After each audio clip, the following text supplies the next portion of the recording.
Good evening, viewers. We welcome you to today's news edition. First, let's take a quick look at the headlines.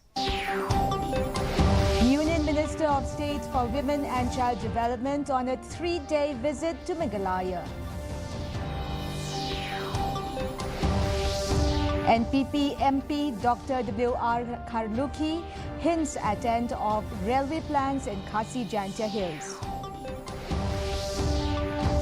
Tura Lok Sabha MP Saleng A. Sangma criticizes BJP government. An inter-school athletic meet 2025 kicks off at NSCA Mini Stadium in Paham's Aim, Longpor. The news in detail. Union Minister Savitri Thakur, during her visit to Meghalaya, emphasized the importance of timely data entry on the Poshan tracker for the smooth implementation of government nutrition schemes. She noted that delays in digital record updates, especially in remote areas with poor internet, hinder progress and cause fund lapses. Highlighting that all Anganwadi centres are now registered on the Poshan tracker, she called for further focus on maternal and infant mortality, child marriage and grassroots training. Thakur also reviewed the implementation of PM Awas Yojana and PMGSY, stressing that ministerial monitoring helps identifying bottlenecks and gaps. Her agenda included district-level assessment, a meeting with the Department of Social Welfare and a courtesy call on the governor. केंद्र सरकार की जो योजनाएं माननीय प्रधानमंत्री नरेंद्र मोदी जी के नेतृत्व में जो सरकार चल रही है, उन योजनाओं को कहां तक उतारा है, कहां तक प्रधानमंत्री आवास हो या प्रधानमंत्री सड़क योजना हो। जैसे मेघालय में बहुत ही इंटरलिंक क्षेत्र है, बड़ी कनेक्टिविटी की प्रॉब्लम है, क्षेत्र गांव इधर उधर हैं तो प्रॉब्लम है। इनकी समीक्षा के लिए माननीय प्रधानमंत्री हर मिनिस्टर को हर जगह भेजते हैं, उनकी समीक्षा की जाती है। हमने कितना योजनाओं को जो केंद्र सरकार से जो चलाई जा रही उसका कितना अचीवमेंट हुआ है, उसकी प्रॉब्लम कितनी सॉल्व करना है, कहां पर कितना फंड गया है, उसको कितना खर्च किया है नीचे तक। NPP leader and Rajya Sabha MP Dr. W.R. Kharlukhi has hinted that with the Meghalaya government returning funds sanctioned by the Centre for Railway Land Acquisition, it marks the end of the chapter for railway expansion in Khasi Jantia Hills. Amid this setback, Dr. Kharlukhi also launched a sharp attack on the Voice of the People's Party, accusing the opposition of embracing Gundism instead of offering constructive political engagement. The trigger was VPP's decision to boycott the all-party committee formed to deliberate on the railway project. The move, seen by many as counterproductive, raised concerns about whether the party is fostering genuine opposition or merely obstructing consensus-driven governance. Railways, everybody has agreed, even the government has returned the money. So, subject ends there. So, consultative maybe, I don't know how many years, then it will come up back again. So, is it the end of chapter for railways in Khasi Jantia Hills? No, now you have returned the money. Where will you get the money again? So, you mean to say it's the end of the... For the time it's there, I think. Tura Lok Sabha MP Saleng A. Sangma has criticized the BJP government in Delhi for denying permission to Christians to hold a Palm Sunday procession. Sangma stated that this attitude towards the Christian community is not new, citing recent incidents of persecution and attacks. Sangma reported 55 Christians persecuted in January and 65 in February, with official figures showing around 195 Christians attacked between January and April. He alleged that such incidents are common in states with BJP governments, highlighting a pattern of behavior towards the Christian community. This BJP government is not persecuting or attacking the Christians. It's not a new thing actually. They have been attacking the Christians every now and then. This year itself, in the month of January, around 55 numbers of Christians were persecuted, attacked. Even in the month of February, around 65. Even in the month of March, around 90 something. And total till April, it's coming up to 195 like that, according to the violence attack on Christian report.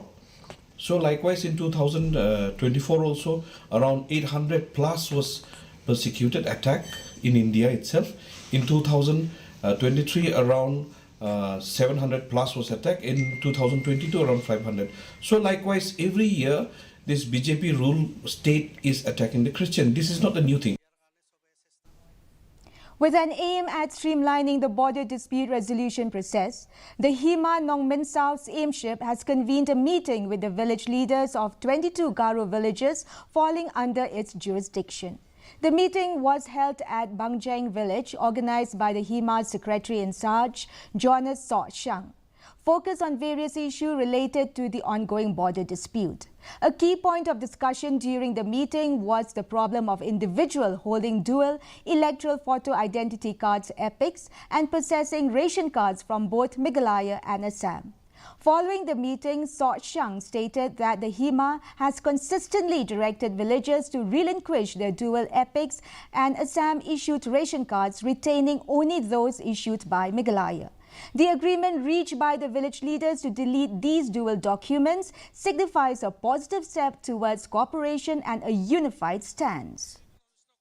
Hadin bangila de pensai ya ki katukan ya kabayadai bakaration card epic bat diwi te na kalian ki man baro kelmut penpau tang kawai ke jimut hi ba kilarai ban dilino ya kabadai sa asap te na kalian jungi ngisau kemen ban ngisau tenat hak bayade bat kini ki kam ke bayade bakaration card bat kajing rai bat kajing lakloi jungki bakin kuat sama kelaya baru si kata kamdai ke pekidon tang Assam amat liar kidon. Ribhoi police conducted a large-scale operation on Monday night targeting public vehicles to curb antisocial elements, drunken driving and overspeeding. The drive comes after over 20 lives were lost in road accidents linked to reckless driving and alcohol consumption in the past month. Strict enforcement of traffic regulations and the Motor Vehicle Act to prevent further loss of life, led by Superintendent of Police Ribhoi V.S. Rathore. The operation also focused on drug smuggling, movement of stolen vehicles, illegal immigration of Bangladeshi nationals, drunken driving and overspeeding. The police assured that such enforcement drives will continue to ensure safety and maintain law and order in the district. As far as this district is concerned, there are 3-4 major types of crime where life and property is lost. One of the most important offenses is road traffic accidents. Last 3-4 months, we have seen more than 20 deaths because of these traffic accidents. So when we analyzed all these incidents, we found out that most of these accidents have happened because of 3-4 more reasons, mostly. West Janta Hills District, Laskin Block, was hit by severe rainfall and hailstorms, affecting 14 villages and causing significant damage to homes, property, crops and livestock. The incident occurred last evening, with villages such as Barato, Latimpu and Maddain being among those impacted. Block Development Officer Dr. F.R. Shadab will lead an on-site inspection to compile a final report on the damage. An estimated 60% of households were impacted, with many homes losing their aluminium tin roofs. Extensive damage was reported to crops, fruits, vegetables and livestock, including pigs and chickens. Fortunately, no casualties have been reported, although the incident has left many residents in a difficult situation.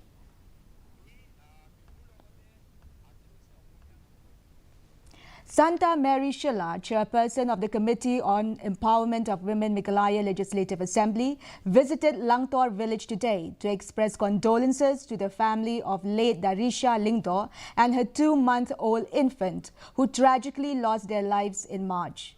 Accompanied by fellow committee members and local authorities, Shilla paid her respect at the site where the victims were discovered and observed a 2-minute silence in their memory. The delegation later met with police officials at Mairang Police Station to review the investigation's progress. Reaffirming their commitment to justice, the committee pledged support for affected families and continued advocacy for women's and children's rights in Meghalaya. A committee meeting on the preservation of Garo culture and heritage was held today at Circuit House, Tura, chaired by Marcus N. Marak, Minister in charge of the Housing Department. Committee members actively participated in discussions, resulting in key decisions including ensuring the cenotaph remains in place, addressing encroachment issues, and constructing a retaining wall for protection. The committee also proposed setting up a museum or gallery and requested an inquiry into the dismantling of the cenotaph. Further resolutions including inviting an architect to present designs for a temporary structure and exempting charges for weapons gifted as souvenirs. A tragic incident was reported from the forest area of 14 Mile in Bernihad Ribhoi district, where a wild elephant was found dead, suspected to have been electrocuted by a high-voltage electric wire. Officials from the Wildlife Department, led by Range Forest Officer Lining Walang, visited the site and discovered the carcass of the elephant lying lifeless in the forest. Preliminary investigation suggests that the elephant may have come into contact with a powerful electric wire, which hangs just about 7 feet above the ground in that area. The Wildlife Department has initiated an inquiry into the cause of death and is currently awaiting further instructions on whether the elephant's remains will be cremated or buried. The Inter-School Athletic Meet 2025 kicked off today at the NSCA Mini Stadium in Pahang's Aim, Nongpoh, with 901 athletes from 36 schools across Ribhoi district participating in various track and field events over 3 days. Eric C. Dakar, Assistant Commissioner and Block Development Officer, was the chief guest. Dakar emphasized the significance of sports in young individuals' development, highlighting values like integrity, discipline and teamwork. The District Sports Office Nongpoh and the Athletics Committee of the Ribhoi District Sports Association collaborated to host the event. 36 schools from Ribhoi District are participating, showcasing their talents and promoting healthy competition. I realize that it takes you to places and it helps to build perseverance, it helps to build integrity, and it helps to build discipline. So all the hard work that you have put in preparing for today's meet, and with the skill that the gods above have blessed you with, I'm sure that this will take you a long way in achieving not only the goal for today, but in achieving life's goals as a whole. The weather report. First, let's take a quick look at the weather report in Tura. The minimum temperature was 23 degrees Celsius and the maximum temperature was 30 degrees Celsius. Relative humidity was 83%. Moving on to Shillong, minimum temperature was 16 degrees Celsius and maximum temperature was 22.4 degrees Celsius. Relative humidity was 72% and rainfall was recorded at 1.6 millimeter. Meanwhile, in July, minimum temperature was 17 degrees Celsius and maximum temperature was 21 degrees Celsius. Relative humidity was 75%. And the forecasts in Tura and July indicate that dry weather is likely to occur at most places, while in Shillong, light to moderate rain is likely to occur at few places. Before we wrap up, here are the headlines once again. Union Minister of State for Women and Child Development on a 3-day visit to Meghalaya.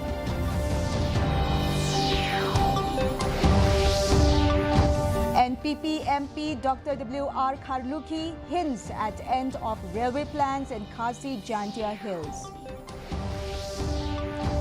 Tura Lok Sabha MP Saleng A. Sangma criticizes BJP government. And Inter-School Athletic Meet 2025 kicks off at NSCA Mini Stadium in Pahang's Aim, Nongpoh. Well, viewers, that is all we have for you from our newsroom this evening. We will be back tomorrow at the same time with new updates. Till then, have a good night.